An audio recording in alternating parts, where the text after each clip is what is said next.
Bon matin tout le monde. Êtes-vous prêts à louer l'Éternel? Puis merci Seigneur pour tout ce que tu fais dans nos vies. Merci parce que tu es le même hier, demain et aujourd'hui aussi.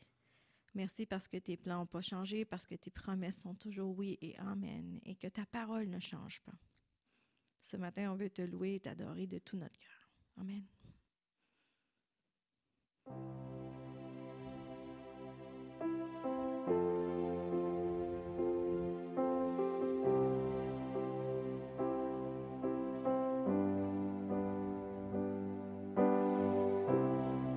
Amour si grand,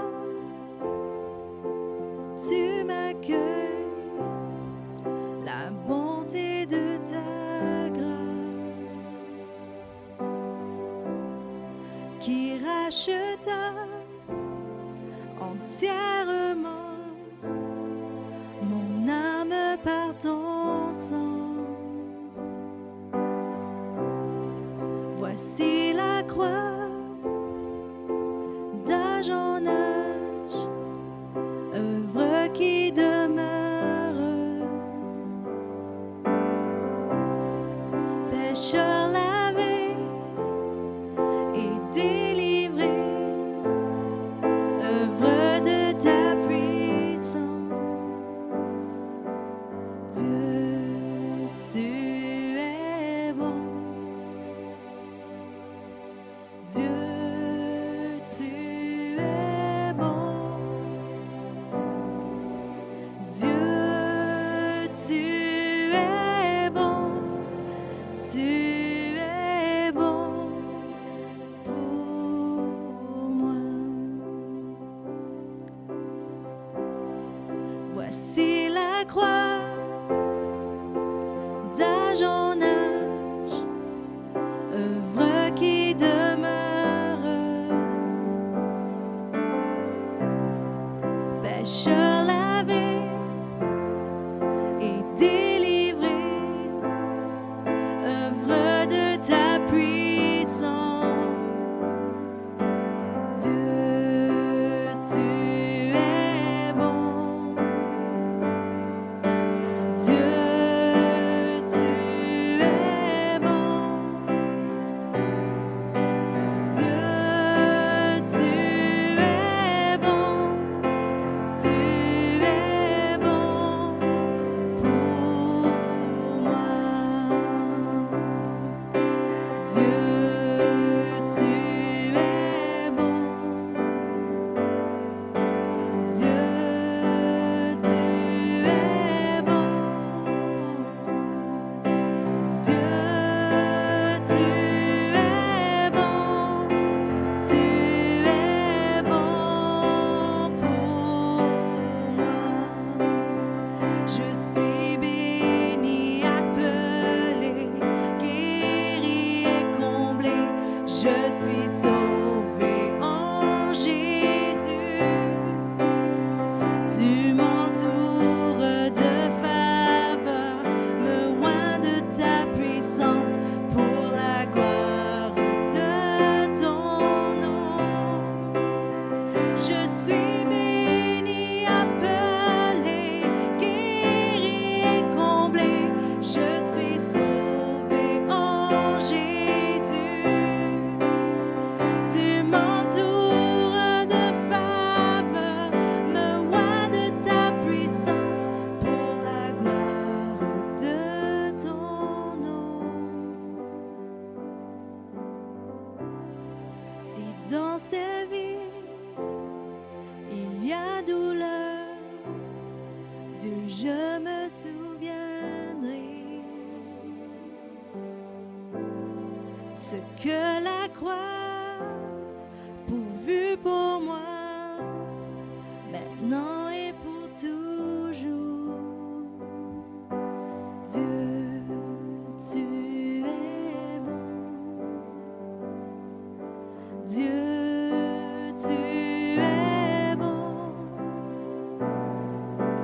Dieu, tu es bon. Tu es bon pour moi.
songe à l'infâme croix où Jésus fut meurtri pour moi. Je vois ses mains, ses pieds percés, mon sauveur au bois attaché.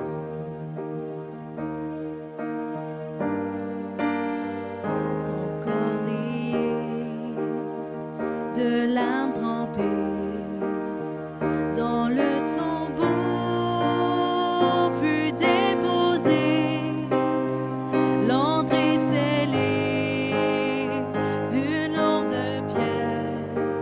Le Messie seul est délaissé.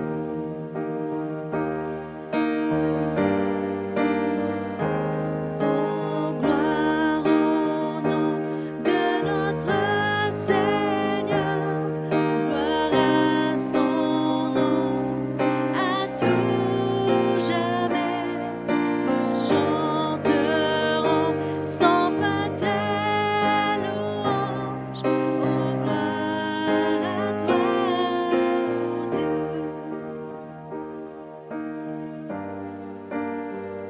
Mais au matin du troisième jour, le Fils des cieux est ressuscité. La mort n'est plus, elle est vaincue. Les anges acclament Christ notre roi.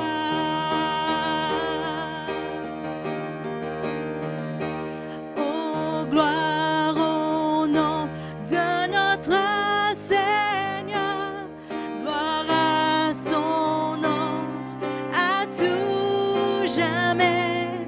Nous chanterons sans fin tes louanges. Oh, gloire à toi, ô Dieu. Oh, gloire au nom de notre Seigneur, gloire à son nom, à tout jamais. Nous chanterons sans fin tes louanges. Oh, gloire à toi, ô Dieu.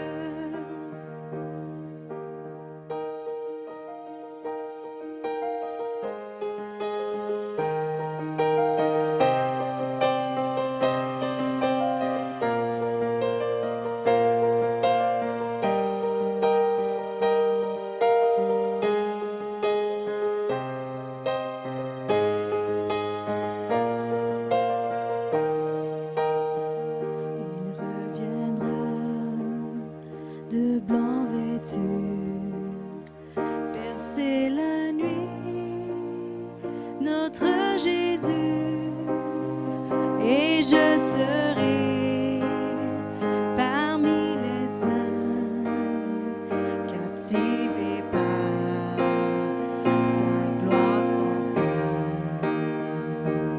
Oh, gloire au nom de notre Seigneur, gloire à son nom, à tout jamais, nous chanterons sans fin ta louange. Oh, gloire à toi, oh Dieu. Oh, gloire au nom de notre Seigneur, gloire à son nom, à tout jamais, nous chanterons sans fin ta louange. Oh, gloire à toi, oh Dieu. Oh, gloire à toi, oh Dieu. Oh, gloire à toi, oh Dieu.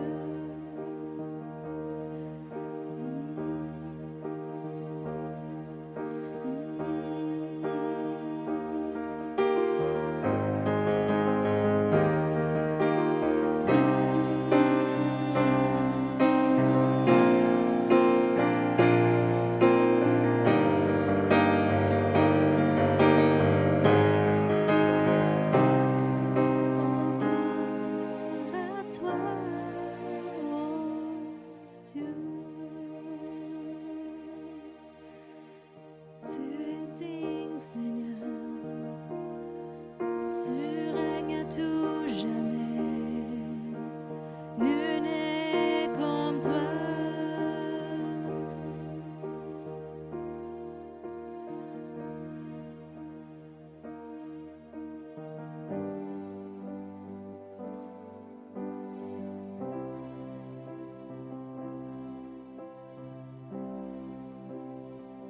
C'est ton souffle en nous.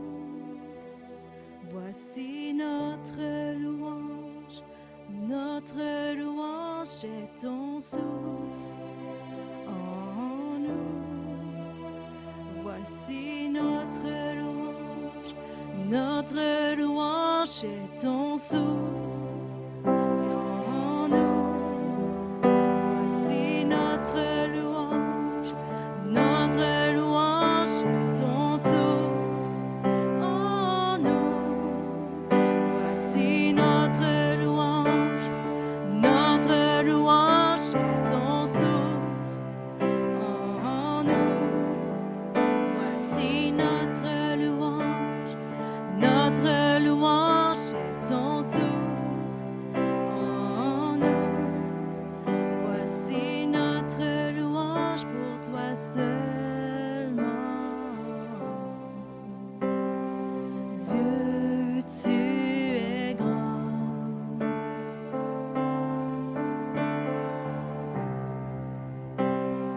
Dieu, tu es grand.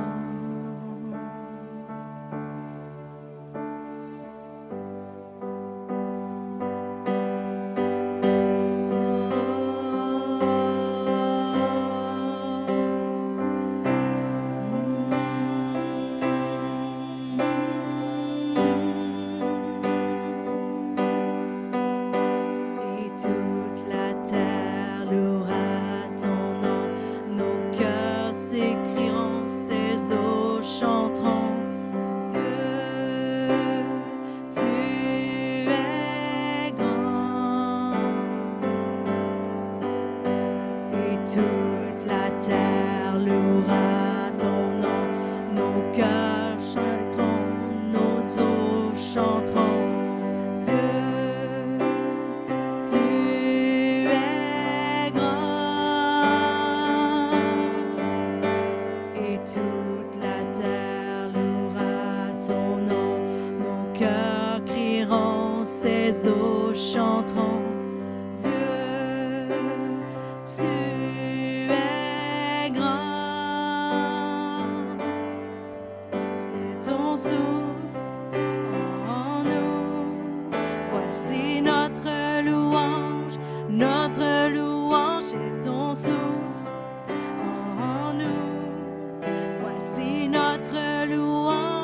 toi seulement, c'est ton souffle en nous.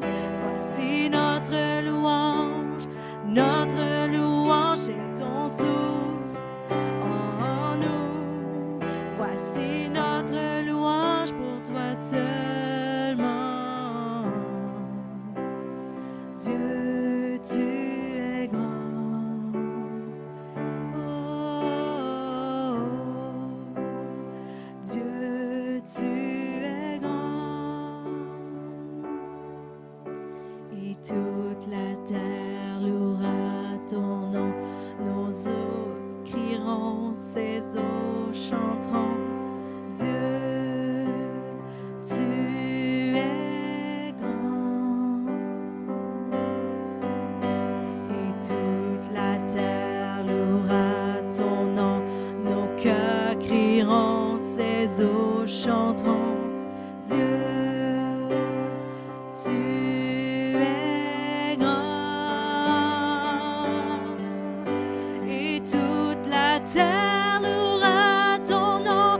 Nos cœurs crieront, ces eaux chanteront. Dieu, tu es grand.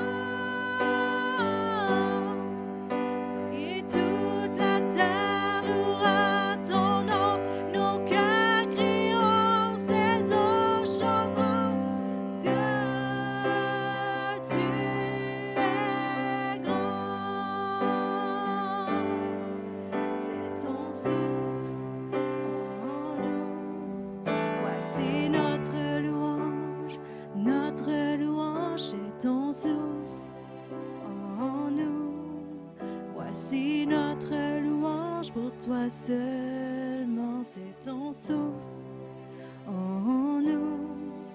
Voici notre louange est ton souffle en nous. Voici notre louange pour toi seulement. Dieu, tu es grand. Oh, Dieu, tu es grand.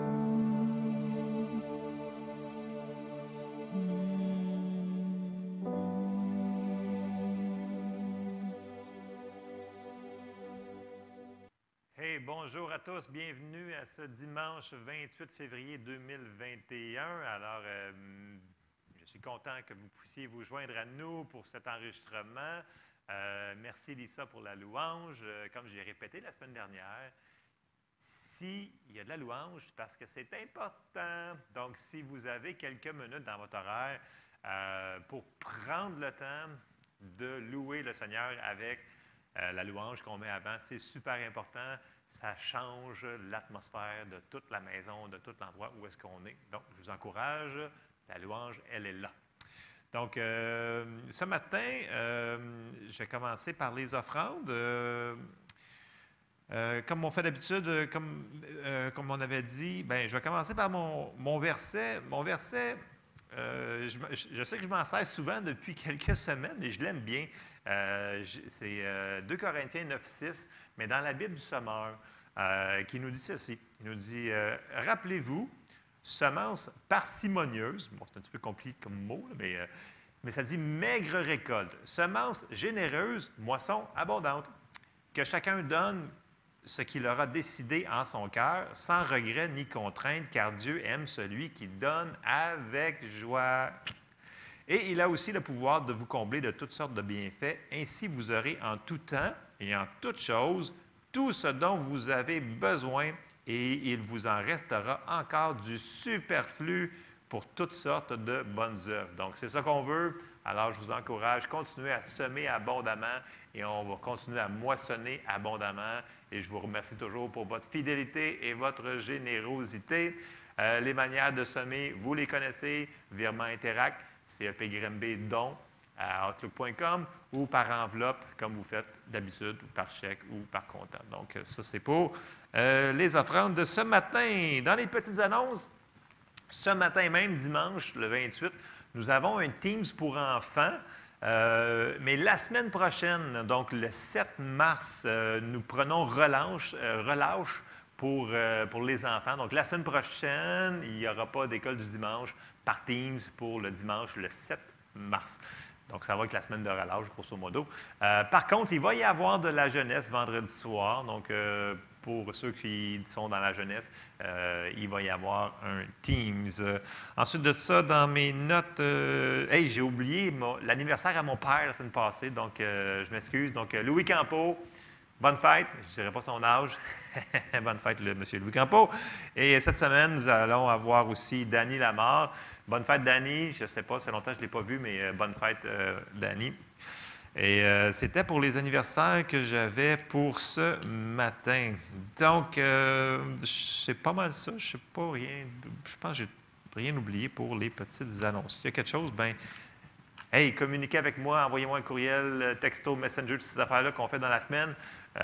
J'en envoie beaucoup dans une semaine, fait que une dizaine de plus, une dizaine de moins, ça ne changera pas grand-chose. Fait que gênez-vous pas si vous avez des questions. On a hâte de vous tenir au courant au niveau de ce qu'on va pouvoir faire, au niveau de quand est-ce qu'on va rentrer dans l'Église. On attend des informations de nos autorités pour voir qu'est-ce qu'on va pouvoir faire dans les semaines à venir. Mais pour l'instant, on va se concentrer sur le message, la parole pour ce matin. Alors, j'ai mis le titre par la foi numéro 6 parce que ça rentre vraiment avec ce qu'on a vu dans les 5 dernières semaines. J'aurais pu l'appeler autrement, mais je vais le laisser. Ça va rester dans la série qu'on a regardée dans les dernières semaines. Bon. Par contre, je ne ferai pas de récapitulation. Donc, si vous voulez voir les autres semaines, bien, allez voir les autres semaines. Puis c'est ça. Vous pouvez mettre ça à pause puis faites faire d'autres choses. Mais sinon, je ne ferai pas de révision comme d'autres choses. Donc, le titre que j'ai mis en réalité, c'est « La foi, l'espérance et l'amour ». Et vous allez voir pourquoi, parce que je m'en vais dans 1 Corinthiens. Mais il faut quand même que je vais commencer par la foi. On a commencé que dans les dernières semaines que les bases qu'on a mises sur la foi sont tellement importantes, puis ce n'est pas quelque chose qui est optionnel, c'est vraiment quelque chose qui est nécessaire. Puis je vais juste vous sortir 2 versets pour vous montrer cette patente-là. Parce que des fois, les gens vont dire « Ouais, mais la foi, on peut-tu parler d'autres choses? » Mais c'est parce que quand on parle de la foi, on parle de l'amour, de l'espérance, de la paix, on parle de plein de choses en même temps. Et c'est ça qu'il faut réaliser. Mais je vous donne juste 2 versets comme ça. Le premier se trouve dans Hébreux 11, au verset 6. Puis ça nous dit ceci. Ça nous dit, vous le connaissez, « Or, sans la foi, il est impossible de lui être agréable. » Fait que juste en partant, là, c'est impossible d'être agréable à Dieu sans la foi. Fait que, tu sais, je pense que tout le monde veut être agréable à Dieu, donc ça prend de la foi. Donc, c'est pas ça dit il est un peu agréable, non, ça dit c'est impossible de lui être agréable sans la foi. Le verset, il continue, il dit « Car il faut que celui qui s'approche de Dieu croit que Dieu existe et qu'il est le rémunérateur de ceux qui le cherchent. » Certaines traductions disent qu'il récompense ceux qui le cherchent. C'est une très bonne traduction aussi. Bon. Puis on a dit que la foi, c'est avoir confiance en Dieu et en sa parole, donc ce qu'il nous a dit dans la Bible qu'on a présentement. Et ça, c'est la première chose, le premier point, donc c'est impossible de lui être agréable. C'est pour ça que c'est si important que ça, la foi. L'autre, un verset qu'on a vu plus souvent, qu'on s'est basé dessus pour la série sur la foi, c'est 1 Jean 5,4. Donc, c'est la manière de fonctionner qui va nous faire qu'on va pouvoir avoir des victoires dans ce qu'on fait face à chaque jour. Donc, c'est 1 Jean 5,4 qui nous dit « Parce que tout ce qui est né de Dieu triomphe du monde, et la victoire qui triomphe du monde, c'est notre foi. » Donc, juste pour ces 2 raisons-là, donc de lui être agréable puis que de pouvoir vivre en victoire, bien, je pense que c'est super important. Donc, ça, c'est la base que je vais laisser pour ça. Mais là, la foi en tant que telle, oui, on a vu beaucoup de choses avec elle, mais là, ce matin, il faut qu'on l'enrobe. On va y rajouter d'autres choses parce qu'elle ne peut pas fonctionner tout seul. Et c'est ce qu'on va commencer à embarquer. Et mon verset thème pour ce matin, c'est 1 Corinthiens 13, 13. Et je vais le lire. Ça nous dit « C'est sûr que dans 1 Corinthiens 13, on va le lire aussi plus loin tantôt, bien entendu, le monde le connaît sur le chapitre de l'amour. Et donc, on va parler de l'amour ce matin, entre autres. Mais à la fin, vers la fin du chapitre 13, on arrive au verset 13 qui nous dit « Maintenant donc, ces 3 choses demeurent, la foi, l'espérance et l'amour. Mais la plus grande de ces choses, c'est l'amour. » Fait que là, ils nous disent que la foi n'est pas tout seul là-dedans. Elle a l'espérance, puis elle a l'amour. Puis elle nous dit que l'amour est vraiment important aussi. Fait qu'on va aller faire un petit croche par ces versets-là pour comprendre qu'est-ce qu'il veut nous dire Paul dans l'Épître aux Corinthiens. Donc, on va commencer par l'espérance. On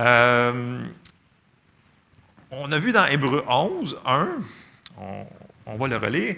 « Or, la foi est une ferme assurance des choses qu'on espère, une démonstration de celles qu'on ne voit pas. » Fait que le mot « espérance » qui est sorti ici, là, si on va dans un dictionnaire biblique, parce que, vous savez, des fois, dans le cercle de la foi, l'espérance n'est pas tellement enseignée. C'est dans le sens que je dis, non, il faut que tu crois que tu l'as reçu, mais tu dois aussi espérer. Donc, si tu n'as pas d'espérance, ta foi, elle n'a pas d'encre pour s'accrocher à quelque chose. Oui, elle est accrochée sur la parole de Dieu, mais ça prend de l'espérance. Et quand il nous dit ici, ferme assurance des choses qu'on espère, le mot espérer ici, dans le grec, là, je vais juste vous dire le Elpizo, 1679 dans vos concordances Strong, ça nous dit espérer, aspirer, attendre avec joie et pleine confiance. Voyez-vous, ce n'est pas une espérance, une espérance du monde normal. C'est une espérance biblique. Donc, c'est attendre avec joie et pleine confiance quelque chose. Voyez-vous que ça a vraiment rapport avec la foi, parce que c'est comme une pleine assurance, une pleine confiance. Donc, et la joie, c'est un signe qu'on est dans la foi, parce que quand on demande quelque chose, quand on est dans la foi, quand on croit qu'on l'a reçu, bien, on est dans l'expectative et on est dans la joie et on est dans la paix qu'on a pris quelque chose puis que ça nous a été donné. Ça se peut qu'on ne le voit pas tout de suite, comme on a mentionné, mais quand même, c'est un signe que nous autres, notre foi, elle fonctionne. Donc, c'est une manière de voir si, maintenant qu'on est en train de croire sur quelque chose, une parole dans la parole de Dieu, qu'on s'appuie dessus, puis vous n'avez pas de joie, vous n'avez pas de paix, revérifiez, voir si vraiment vous êtes vraiment dans la foi. Parce que la foi va être accompagnée de la paix et de la joie. Bon, on va parler de d'autres choses, mais je vais commencer. Donc, pour l'espérance, on va aller voir dans Romains 15, 13, ce que Paul il continue à nous dire. Il dit que le Dieu de l'espérance vous remplisse de toute joie et de toute paix dans la foi, pour que vous abondiez en espérance par la puissance du Saint-Esprit. Fait que Paul, il dit que Dieu, oui, c'est un Dieu d'amour, c'est un Dieu de paix, mais c'est aussi un Dieu d'espérance. Fait que l'espérance ne doit pas être mise de côté. Puis comme je disais tantôt, quand on a de la foi, on a de l'espérance. Et on a, je vais sortir le mot, on a de l'expectation, de l'expectative, je ne sais pas si ça se dit en français, mais bon, de l'expectative qu'il y a quelque chose. C'est comme si on s'attend que ça va arriver, on sait qu'on l'a demandé, on sait qu'on l'a reçu, mais on sait qu'on va le voir. Donc, on sait qu'on va le voir se manifester. On a une expectation de quelque chose de bon. Donc, on est dans la joie, on est dans la paix, malgré les situations qui seront probablement contraires à tout ça, mais on a de l'espérance par-dessus la situation. Et il faut toujours se souvenir que Dieu, il nous aime, Dieu est pour nous et Dieu il est là pour nous aider dans ce processus qu'on est en train de croire là. Donc, lâchez pas votre espérance, c'est super important.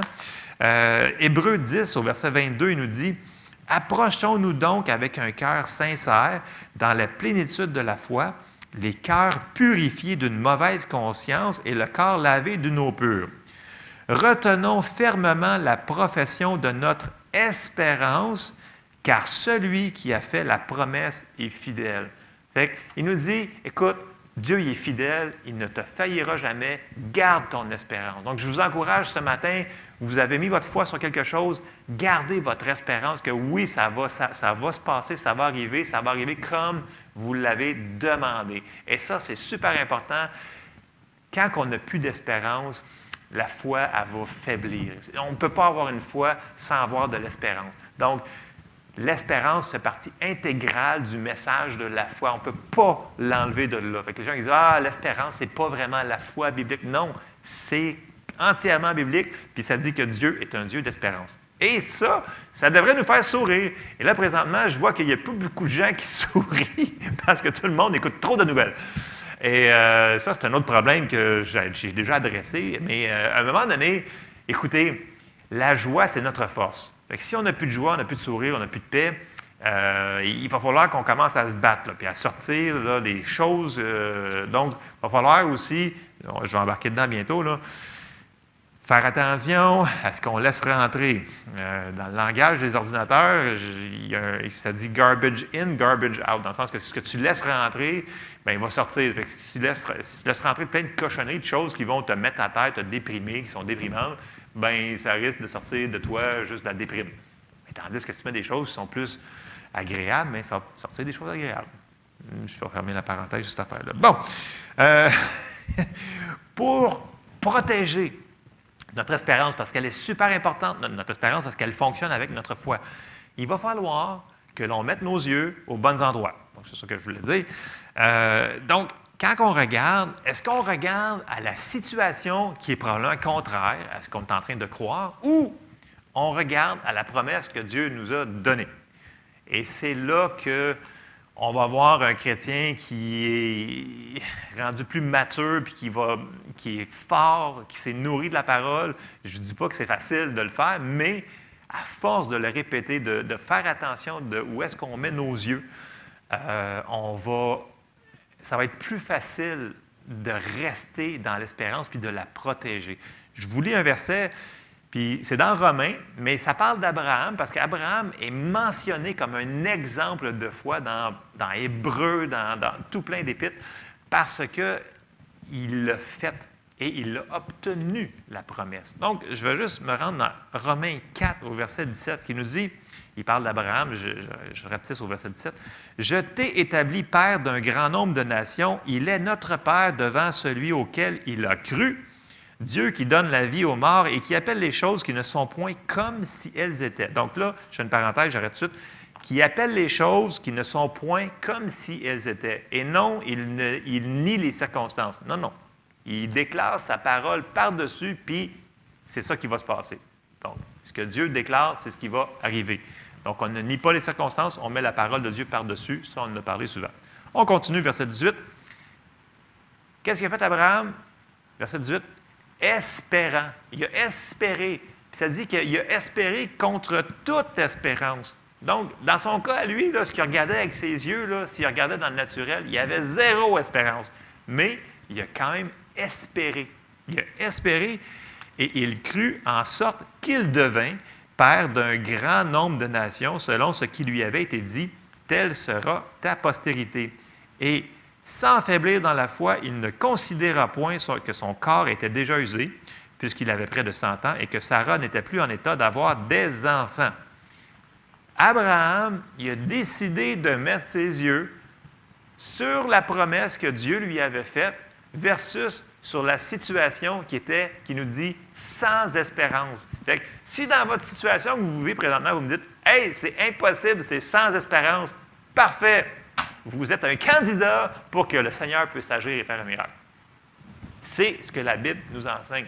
Dans le sens qu'on ne pourra pas se glorifier, on va juste pouvoir dire « Regarde, c'est le Seigneur qui l'a fait ».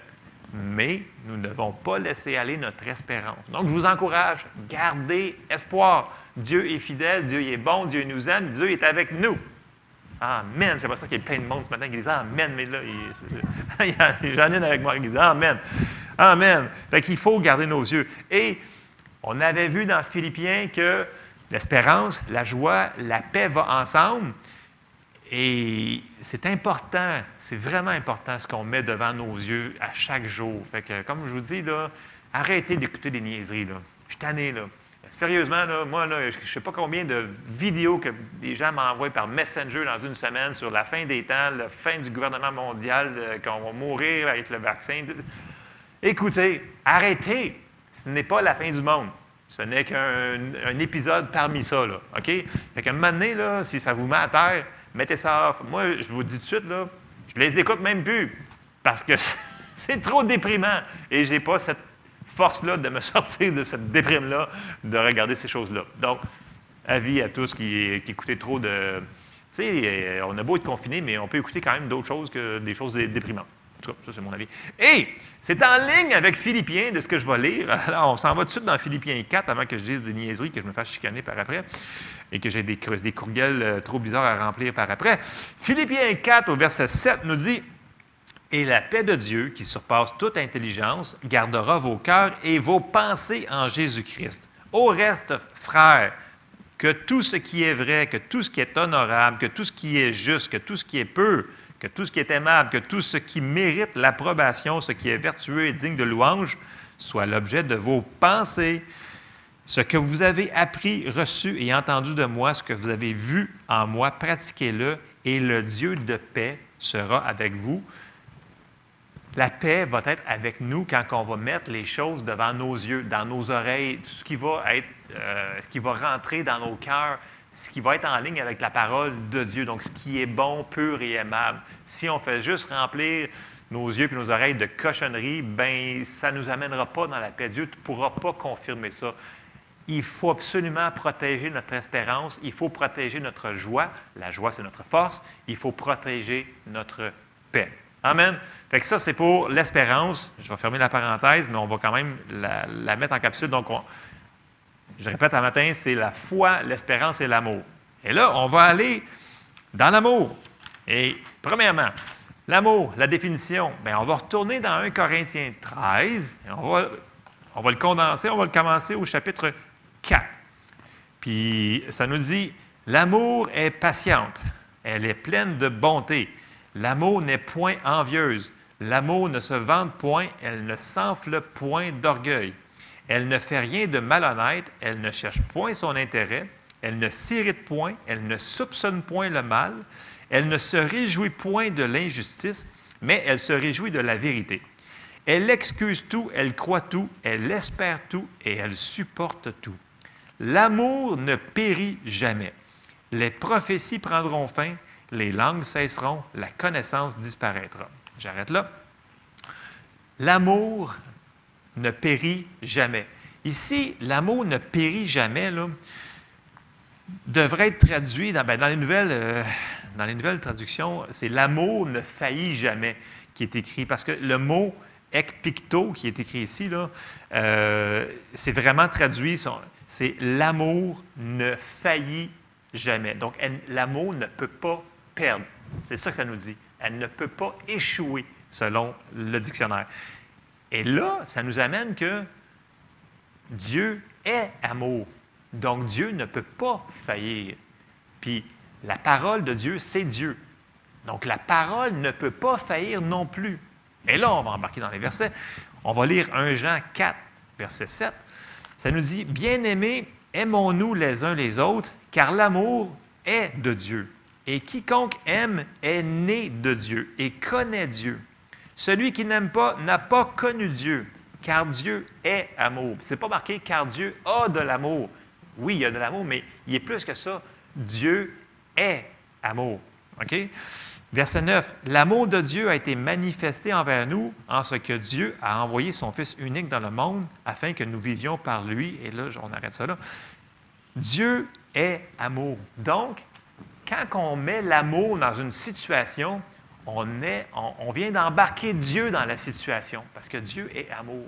Donc, quand on vit des situations qui sont difficiles, qui sont compliquées, et qu'on marche dans l'amour dans cette situation-là, on marche avec Dieu dans la situation. Et ça change tout. Vous allez me dire, bien, oui, quand on décide de marcher dans l'amour, malgré les circonstances qui nous diraient de faire le contraire, Dieu, il est là avec nous autres pour nous aider dans la situation. Et ça donne que si lui est là, l'amour ne faillit pas. Donc, il n'y aura pas d'échec dans cette situation-là. Et ça, c'est un point très, très important. L'amour ne faillit jamais. Et là, je vais faire le contraire. Si on décide de marcher dans l'inverse de l'amour, parce qu'on ne peut pas dire qu'on ne peut pas. C'est une décision. Comme marcher dans la foi qu'on avait dit, c'est une décision de croire. C'est aussi une décision de marcher dans l'amour. Les gens peuvent dire « Ah, mais je ne suis pas capable ». La Bible nous dit que l'amour de Dieu était déversé dans notre cœur quand on est né de nouveau. Donc, l'amour de Dieu est déjà en dedans de nous autres. Est-ce qu'on va la laisser sortir ou est-ce qu'on va laisser dominer la chair? J'avoue qu'il y a des situations que tu as plus le goût de frapper sur le monde que de les aimer. Mais, on a un choix de ne pas taper sur les gens, c'est pas gentil, et de laisser l'amour et de dire, je vais m'éloigner temporairement et je te reparlerai demain. Ou peu importe.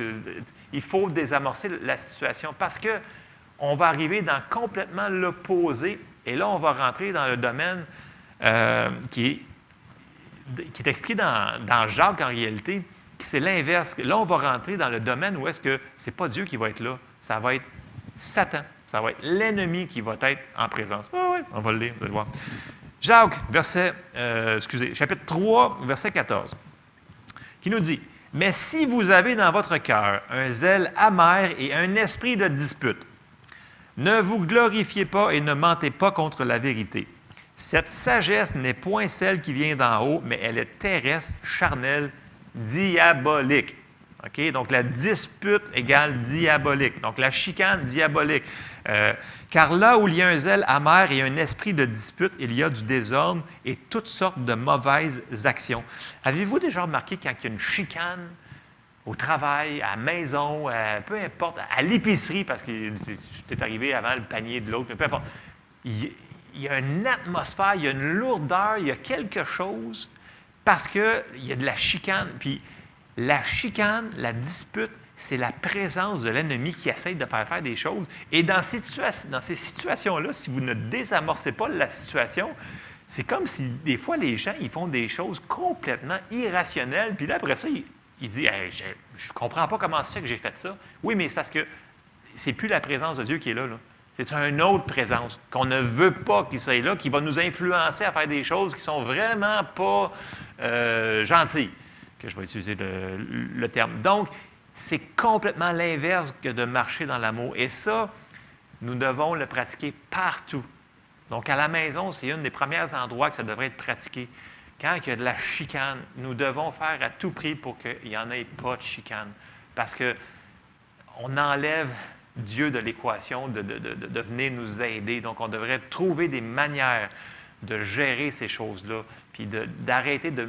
Parce que ça nous dit que nous devons revêtir l'amour comme un vêtement. Donc, c'est une action, c'est une décision, c'est nous autres qui devons le faire. Si on ne le fait pas, Dieu ne le fera pas pour nous.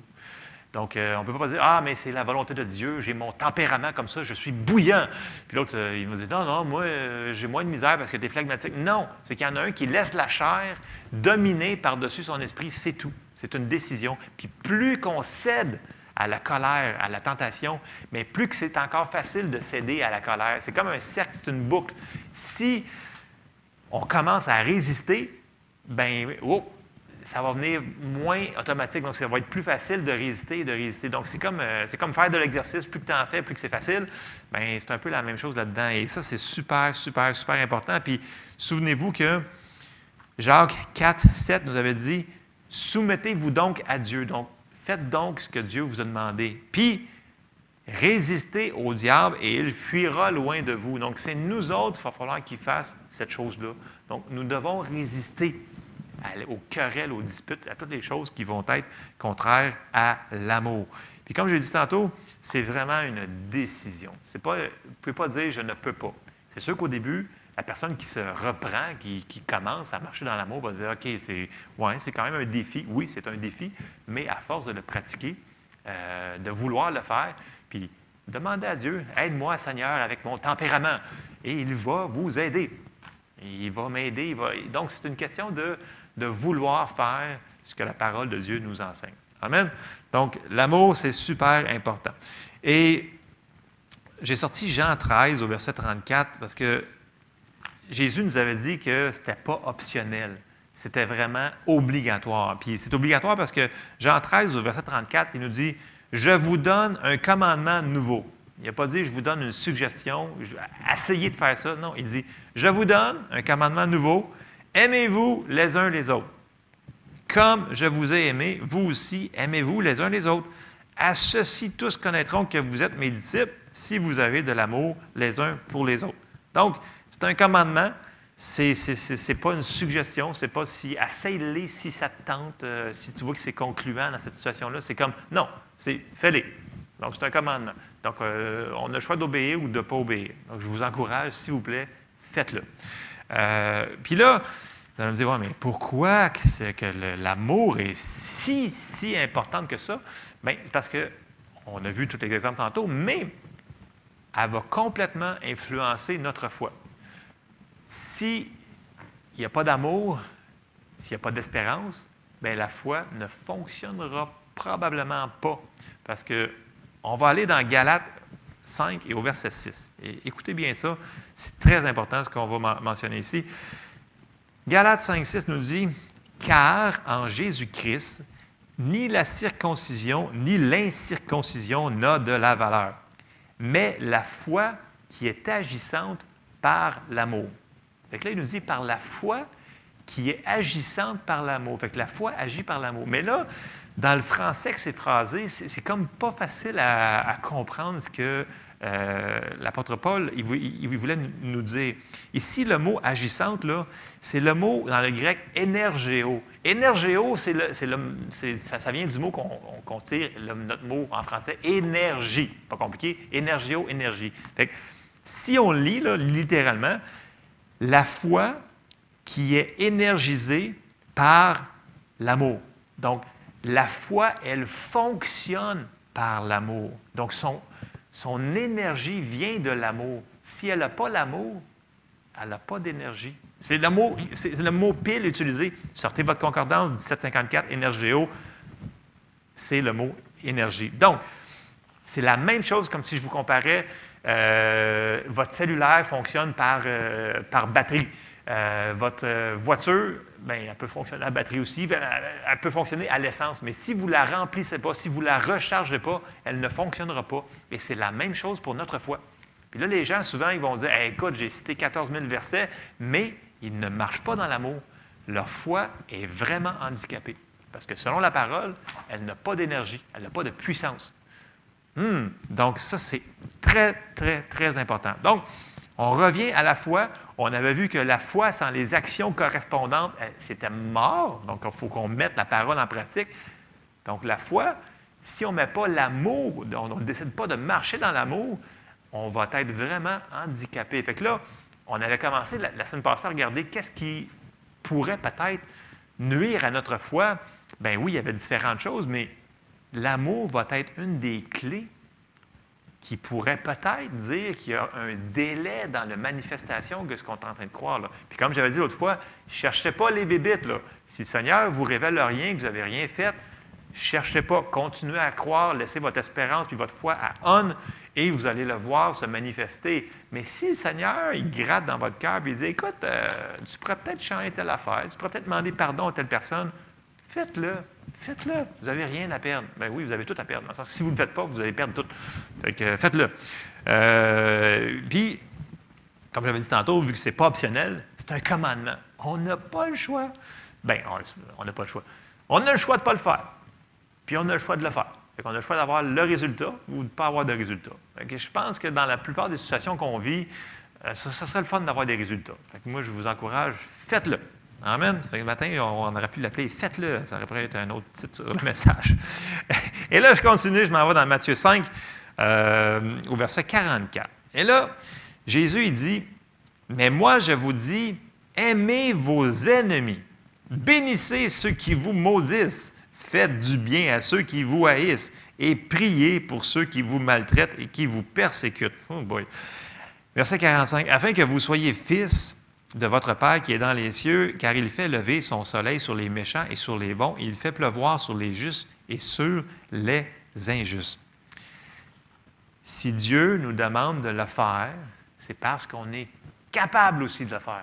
Il ne nous demanderait pas de faire quelque chose qu'on ne serait pas capable, ça serait injuste. Et Dieu n'est pas injuste. On a vu qu'il était fidèle et juste. Fait qu'on est capable de le faire. Il faut juste prendre la décision.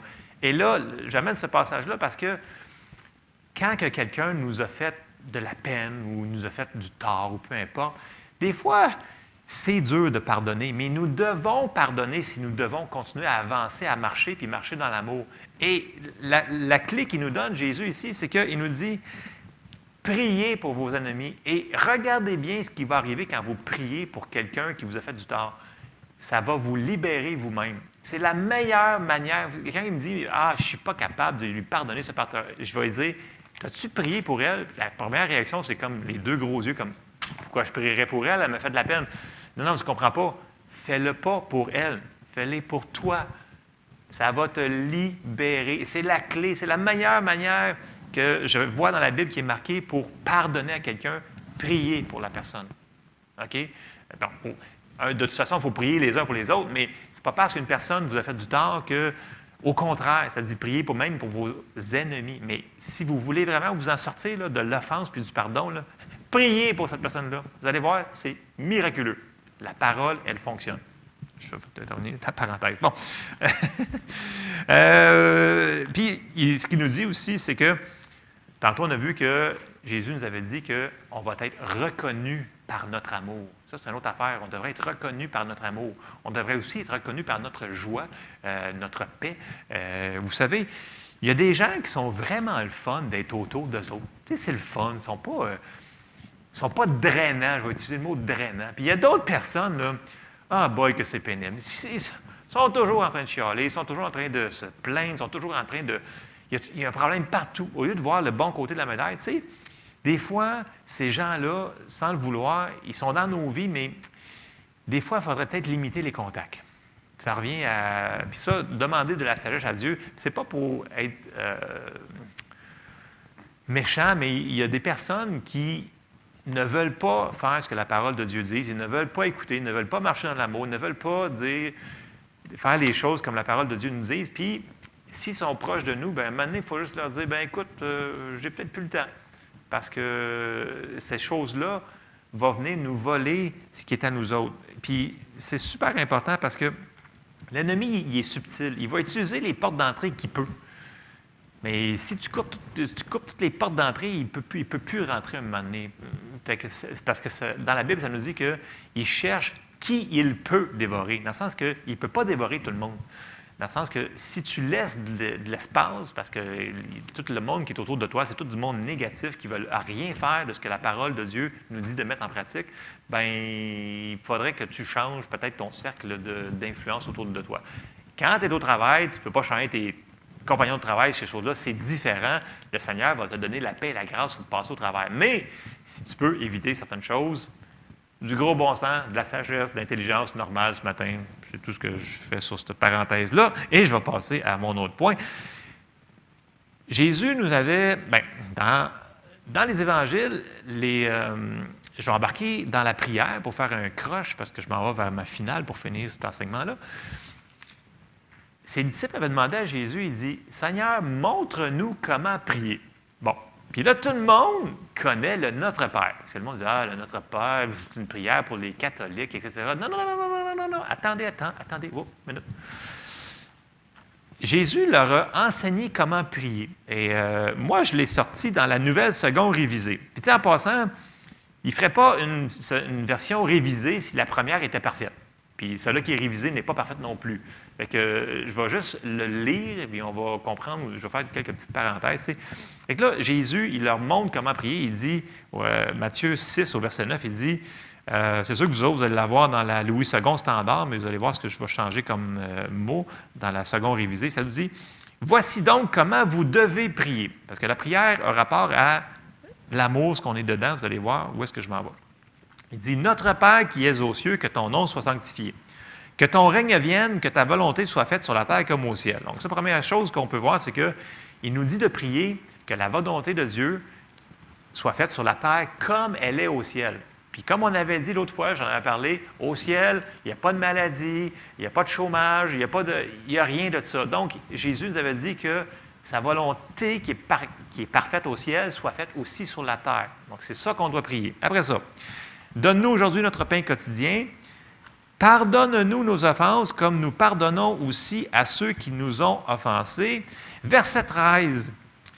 Quand ça dit dans la seconde, je pense que je vais m'aventurer, dans la seconde, ça dit « Ne nous induis pas en tentation », mais dans la seconde révisée, il dit « Ne nous laisse pas entrer dans la tentation, mais délivre-nous du malin ». Puis je vous explique pourquoi c'est une grosse différence quand ils l'ont revisé, parce que Jacques nous dit dans son épître, il nous dit que personne, lorsqu'il est tenté, ne dise « C'est Dieu qui me tente », car Dieu ne peut être tenté par le mal et il ne tente lui-même personne. Fait que, ne venez pas me dire qu'au verset 13, Jésus enseignait que Dieu tentait les gens. Fait que c'est juste la manière que ça a été phrasé depuis toutes ces années-là. On dit « Ne nous induis pas en tentation », mais ça dit vraiment « Ne nous laisse pas entrer en tentation ». Donc, aide-nous et délivre-nous du malin. C'est juste une parenthèse que je voulais faire comme ça pour le Notre Père. Là, on continue au verset 13. « Car c'est à toi qu'appartiennent dans tous les siècles le règne, la puissance et la gloire.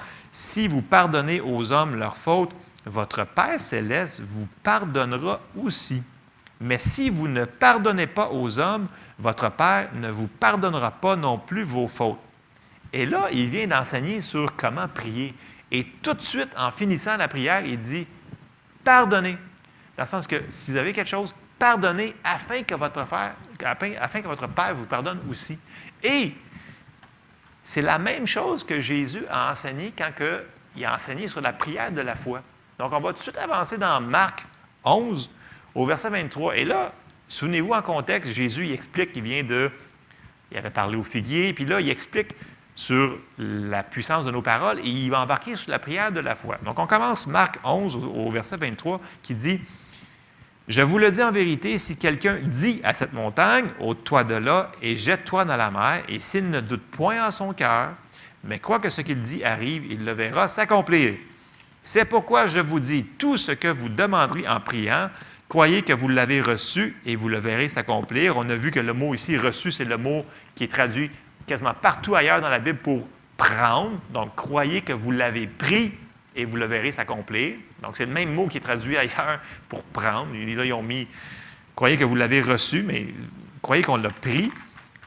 Et là, verset 25, ça commence par un et. Donc, c'est sûr qu'il n'a pas fini sa phrase. Comme j'ai dit la semaine dernière, je pense, j'ai dit ça n'a pas été écrit en chapitre et en verset. C'est pour ça qu'il faut, dans d'autres traductions, c'est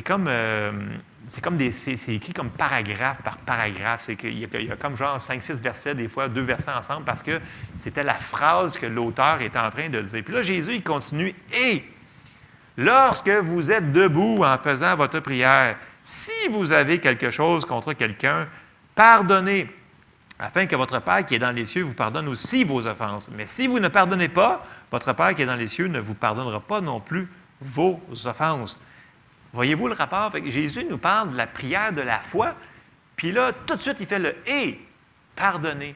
Fait qu'on voit que pardonner, l'amour, pardonner, donc la foi va être handicapée s'il n'y a pas l'amour pour la soutenir.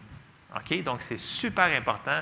On ne peut pas négliger ce que la parole de Dieu met autour de la foi. Oui, on a mis beaucoup de fondements les dernières semaines sur les terrains du cœur, la déclarer de notre bouche. Mais là, ce matin, ce que je veux qu'on retienne, c'est que la foi, elle va fonctionner avec l'espérance, la joie, la paix et l'amour. Il faut que ça soit entouré de ça. Et si elle est entourée de ça, elle va fonctionner. Donc, c'est sûr que, comme j'ai dit tantôt, l'ennemi va essayer de faire quelque chose dans ces affaires-là pour vous voler un de ces morceaux-là, mais tout tient ensemble. Fait que c'est important que quand on voit qu'il y a quelque chose que « Ah, j'ai plus de joie », faites quelque chose. Trouvez une manière de vous sortir de cette impasse-là. Priez en langue. Ceux qui sont baptisés du Saint-Esprit, là, priez en langue. Pendant 1 heure de temps, s'il faut 2 heures, 3 heures. Vous allez voir, vous allez être moins déprimé, vous allez sortir de votre déprime, vous allez voir que louez le Seigneur, commencez, mettez la partie de la louange, peu importe, puis commencez à dire merci Seigneur pour ce que vous avez. Vous allez voir, vous allez sortir de votre déprime. Vous n'avez pas la latitude de rester déprimé. Vous n'avez pas cette latitude-là. Ça va vous enlever toute votre énergie. Ça va vous enlever de votre foi de fonctionner. On n'a pas ce privilège-là à donner à l'ennemi de ça. Et là, je fais juste parler sur la joie, mais c'est la même chose pour la paix. Si vous n'avez plus la paix, vous êtes inquiété par d'autres choses, ça vous dit ne vous inquiétez de rien, mais faites connaître à Dieu par des prières et des supplications. Donc, il faut lui se décharger sur lui de tous nos soucis. On n'a pas la latitude de laisser ça dans nos vies. Parce que après ça, je vois des gens qui viennent me dire « Mais ça ne marche pas, la foi, ça ne marche pas. » Je dis « Ouais, mais tout le restant qu'on a dit qu'il fallait faire, qu'est-ce que tu fais avec? »« Ah, mais non, ça c'est différent, là, c'est pas... » Non, ça va tout ensemble. On ne peut pas prendre un morceau de la Bible et le sortir hors contexte. Tu sais, comme je parlais, je pense que c'est la semaine passée ou peu importe, j'ai dit, il faut prendre des fois le livre au complet, l'épître au complet pour comprendre ce qu'il est en train de nous dire. Mais on ne peut pas sortir le livre de la Bible.